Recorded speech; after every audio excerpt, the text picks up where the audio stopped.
Today, we're going to follow the incredible journey your food takes, from that very first bite all the way to its final destination. It's like this hidden, fully automated factory running inside you 24/7, and we're about to get a peek at how it all works. I mean, have you ever really thought about it? Whether it's something simple like an apple or a big, complex meal, the second you start eating, your body just kicks off this remarkable chain of events. So, let's start right at the beginning.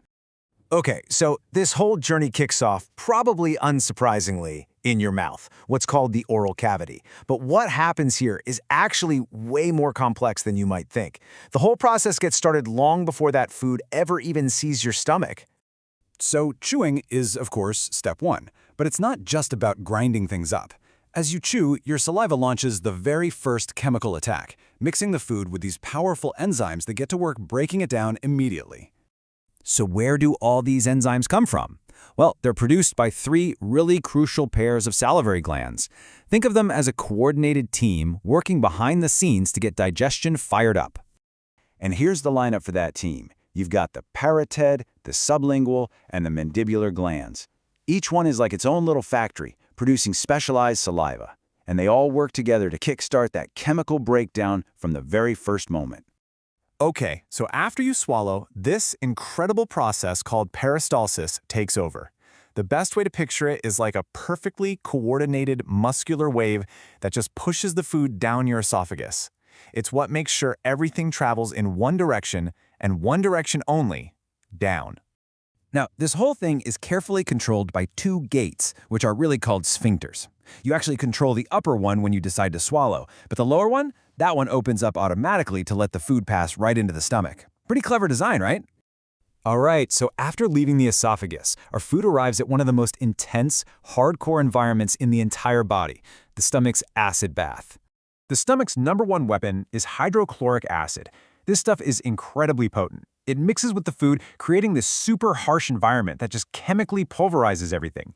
And if you're wondering, hey, why doesn't this acid just eat through the stomach itself? Well, it's because the stomach is protected by this thick layer of mucus. It's a fantastic built-in safety feature.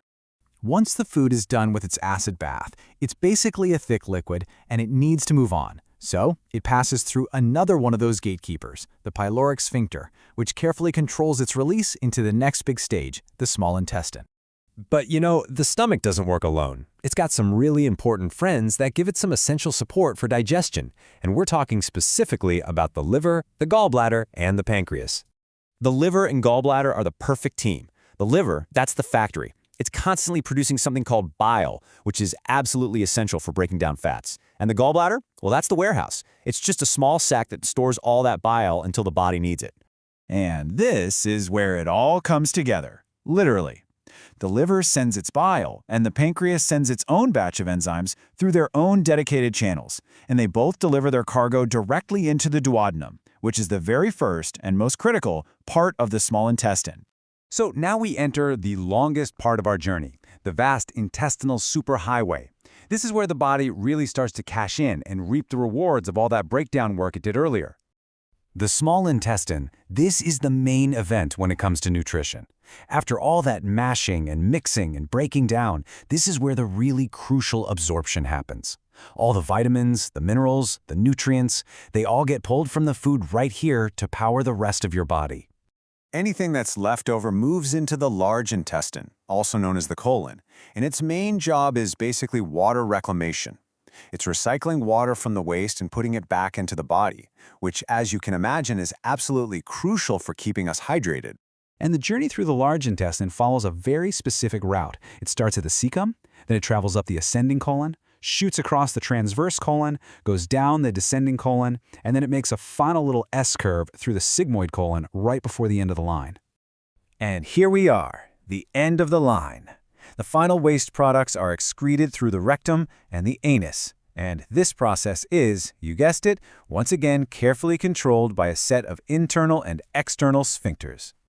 So that's the whole journey when everything's running smoothly. But what happens when it's not? How in the world do we figure out what's actually going on inside this incredibly complex system? That's a really critical question, right? When things go wrong in there, we can't just guess what the problem is. We have to have a way to actually look inside and see the system at work. And here are two of the main tools for that exact job. In endoscopy lets doctors get a direct look at the upper tract, so the esophagus and the stomach. And a colonoscopy? It provides a similar view, but for the lower tract, the large intestine. But, these visual tools, they're really just one piece of the puzzle. A full diagnosis means combining these internal views with a patient's medical history and even their genetic information to really see the complete picture. So I guess the real takeaway here is this. Your digestive system isn't just a bunch of plumbing. It is an intelligent, complex, and absolutely vital world operating inside you at this very moment. It's a great reminder that some of life's most incredible journeys are the ones we can't even see.